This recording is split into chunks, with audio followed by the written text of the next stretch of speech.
بسم الله الرحمن الرحيم ياسين والقرآن الحكيم إنك لمن المرسلين على صراط مستقيم تنزيل العزيز الرحيم لتنذر قوما ما أنذر آباؤهم فهم غافلون لقد حق القول على أكثرهم فهم لا يؤمنون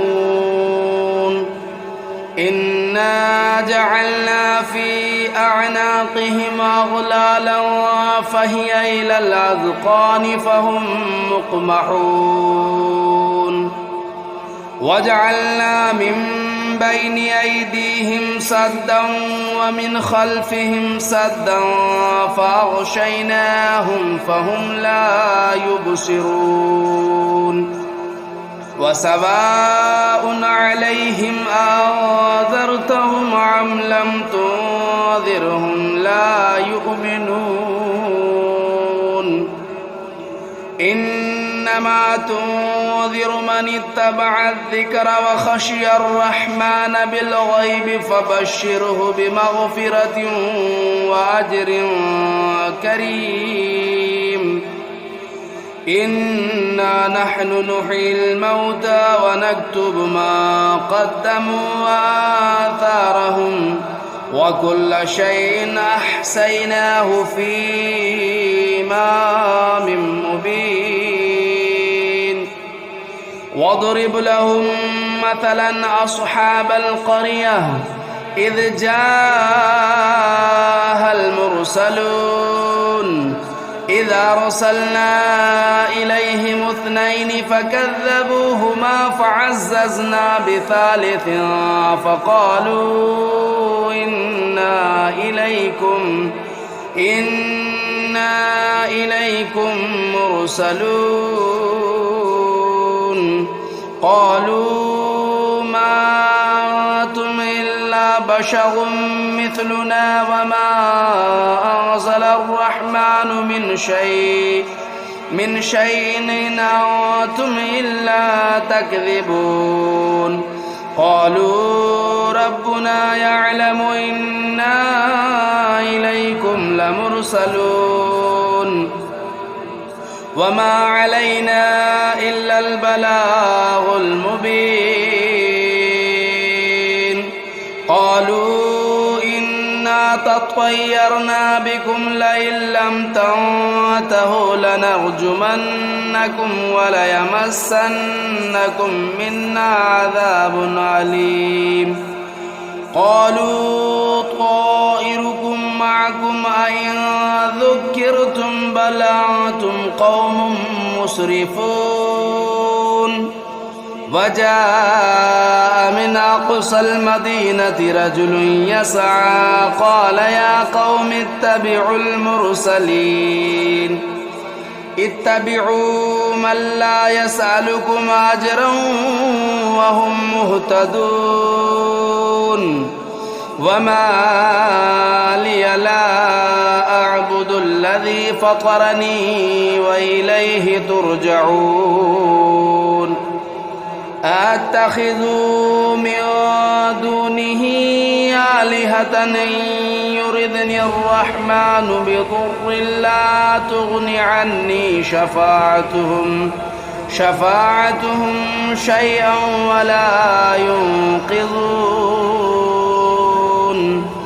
إني إذا لفي ضلال مبين إني آمنت بربكم فاسمعون قيل ادخل الجنة قال يا ليت قومي يعلمون بما غفر لي ربي وجعلني من المكرمين وما أنزلنا على قومه من بعده من جود من السماء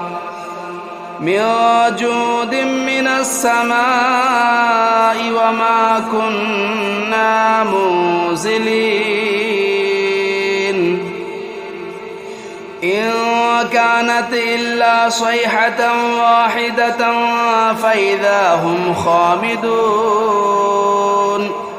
يا حسرة على العباد ما يأتيهم من رسول إلا كانوا به يستهزئون ألم يروا كم أهلكنا قبلهم من القرون أنهم إليهم لا يرجعون وإن كل لما جميع لدينا محضرون وآية لهم الأرض الميتة أحييناها وأخرجنا منها حبا فمنه يأكلون وجعلنا فيها جنات من نخيل وأعناب وفجرنا فيها من العيون ليأكلوا من ثمره وما عملته أيديهم أفلا يشكرون سبحان الذي خلق الأزواج كلها مما تنبت الأرض ومن أنفسهم ومما لا يعلمون وآية لهم الليل نسلخ منه النهار فإذا هم مظلمون والشمس تجري لمستقر لها ذلك تقدير العزيز العليم والقمر قدرناه منازل حتى عاد كالعرجون القديم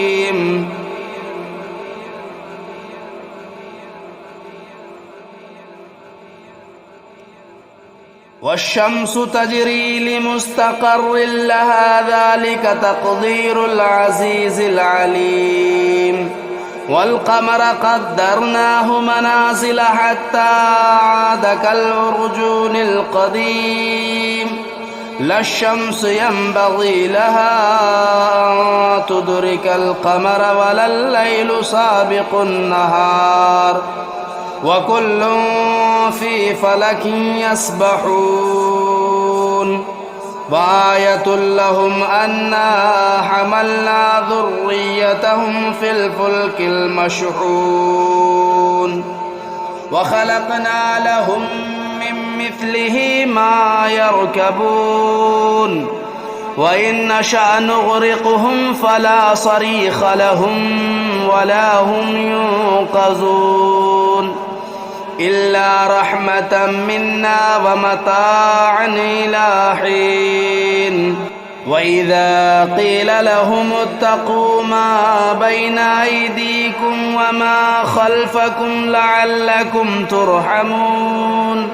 وما تأتيهم من آية من آيات ربهم إلا كانوا عنها معرضين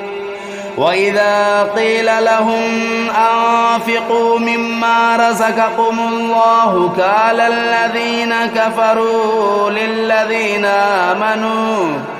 قال الذين كفروا للذين آمنوا ونطعم من لو يشاء الله أطعمه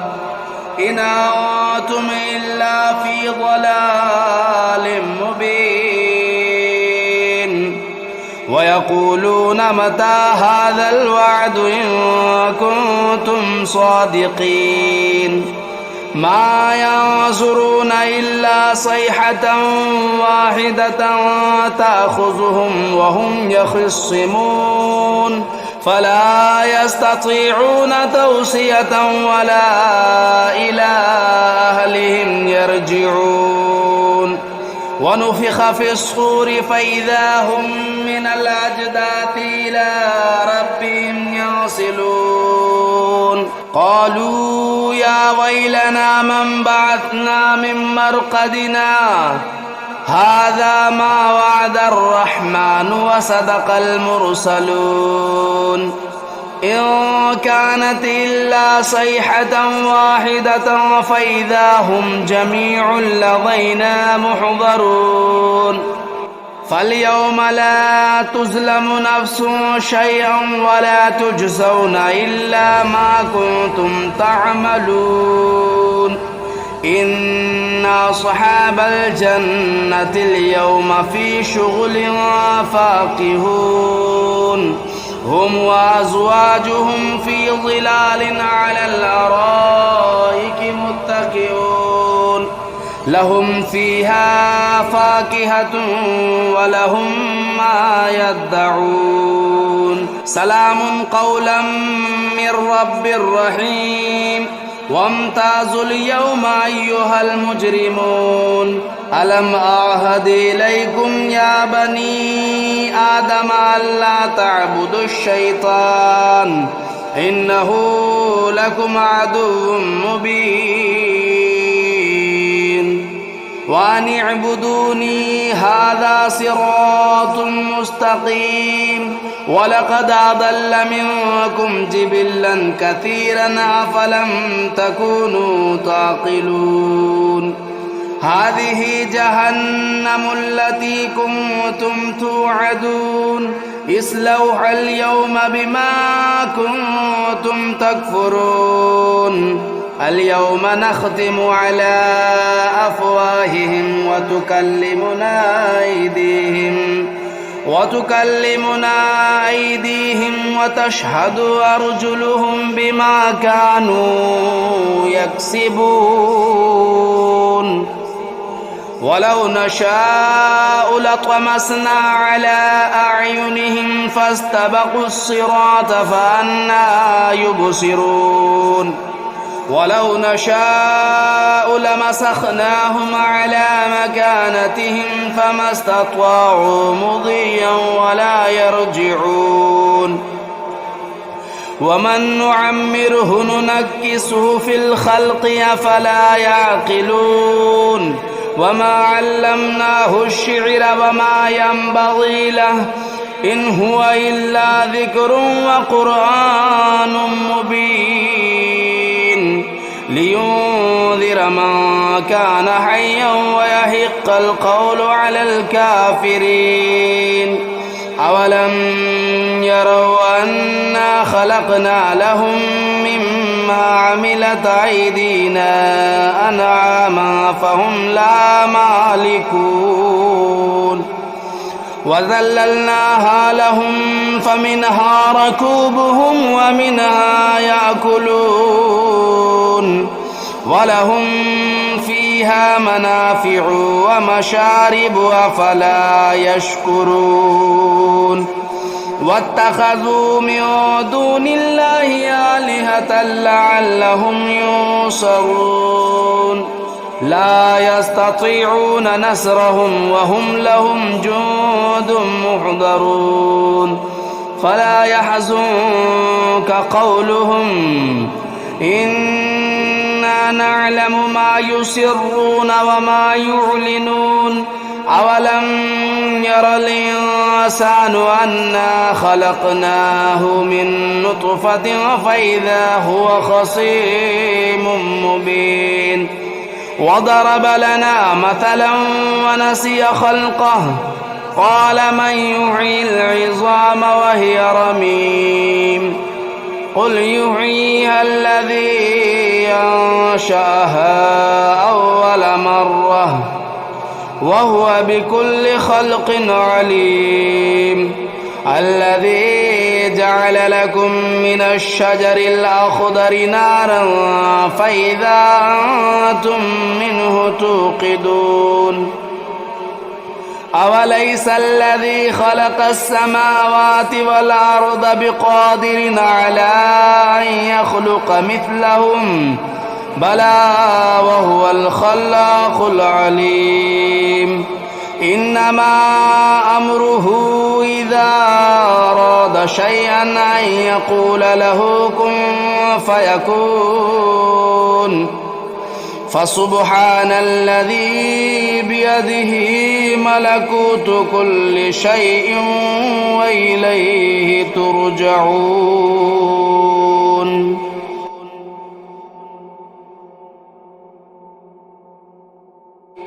بسم الله الرحمن الرحيم الرحمن علم القرآن خلق الإنسان علمه البيان الشمس والقمر بحسبان والنجم والشجر يسجدان والسماء رفعها ووضع الميزان ألا تطغوا في الميزان وأقيموا الوزن بالقسط ولا تخسروا الميزان والأرض وضعها للأنام فيها فاكهة والنخل ذات الأكمام والحب ذو العصف والريحان فبأي آلاء ربكما تكذبان خلق الإنسان من صلصال كالفخار وخلق الجان من مارج من نار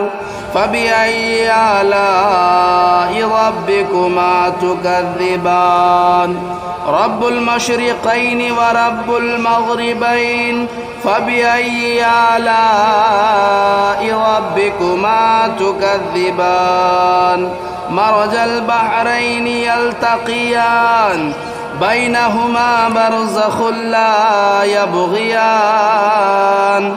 فبأي آلاء ربكما تكذبان يخرج منهما اللؤلؤ والمرجان فبأي آلاء ربكما تكذبان وله الجوار المنشآت في البحر كالأعلام فبأي آلاء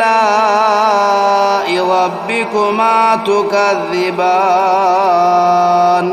كل من عليها فان ويبقى وجه ربك ذو الجلال والإكرام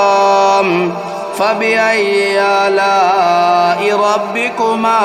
تكذبان يسأله من في السماوات والأرض كل يوم هو في شأن فبأي آلاء ربكما تكذبان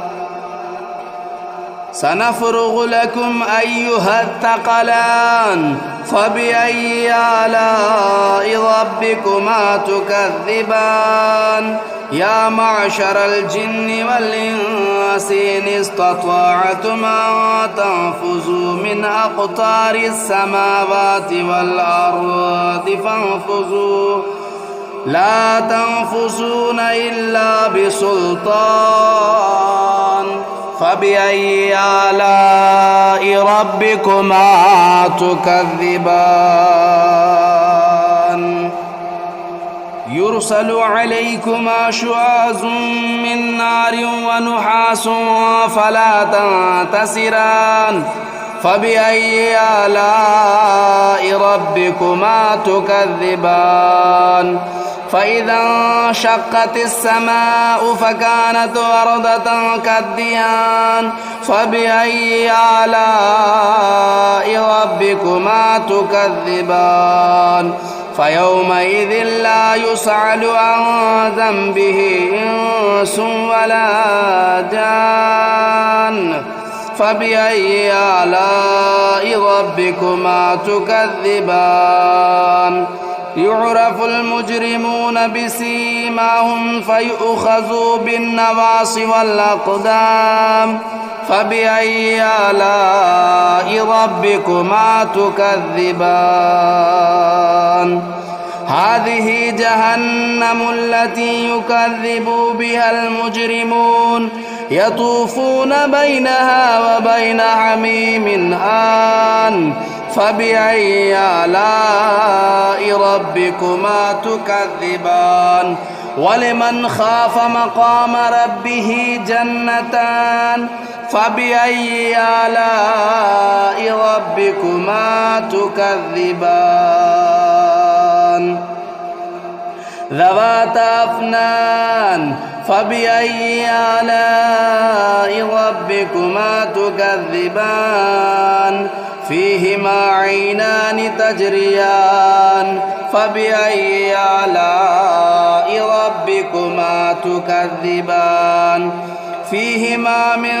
كل فاكهة زوجان فبأي آلاء ربكما تكذبان متكئين على فرش بطائنها من استبرق وجنى الجنتين دان فبأي آلاء ربكما تكذبان فيهن قاصرات الطرف لم يطمثهن إنس قبلهم ولا جان فبأي آلاء ربكما تكذبان كأنهن الياقوت والمرجان فبأي آلاء ربكما تكذبان هل جزاء الإحسان إلا الإحسان فبأي آلاء ربكما تكذبان ومن دونهما جنتان فبأي آلاء ربكما تكذبان مدهامتان فبأي آلاء ربكما تكذبان فيهما عينان نضاختان فبأي آلاء ربكما تكذبان فيهما فاكهة والنخل والرمان فبأي آلاء ربكما تكذبان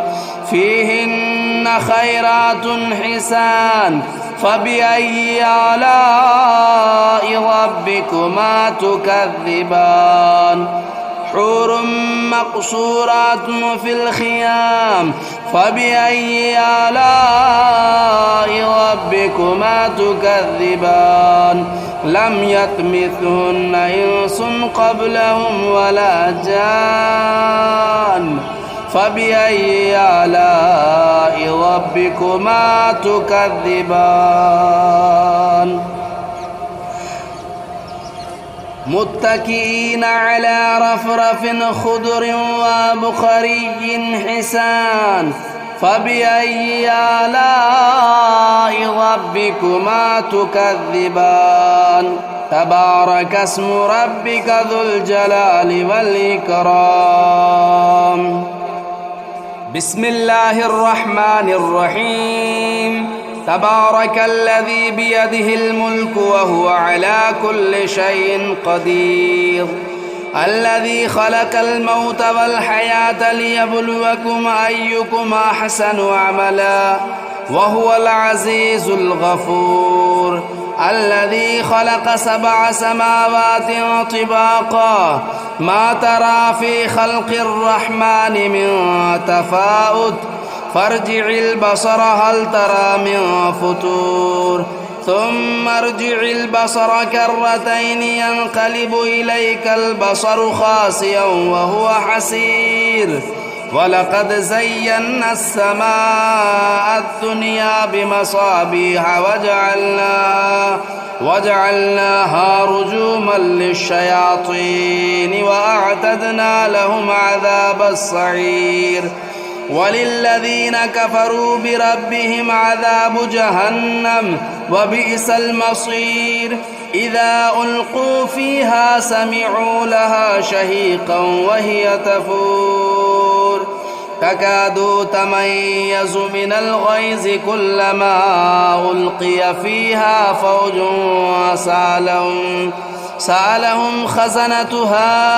ألم يأتكم نذير قالوا بلى قد جاءنا نذير فكذبنا وقلنا ما نزل الله من شيء إن أنتم إلا في ضلال كبير وقالوا لو كنا نسمع أو نعقل ما كنا في أصحاب السعير فاعترفوا بذنبهم فسحقا لأصحاب السعير إن الذين يخشون ربهم بالغيب لهم مغفرة وأجر كبير وأسروا قولكم أو اجهروا به إنه عليم بذات الصدور ألا يعلم من خلق وهو اللطيف الخبير هو الذي جعل لكم الأرض ذلولا فامشوا في مناكبها وكلوا من رزقه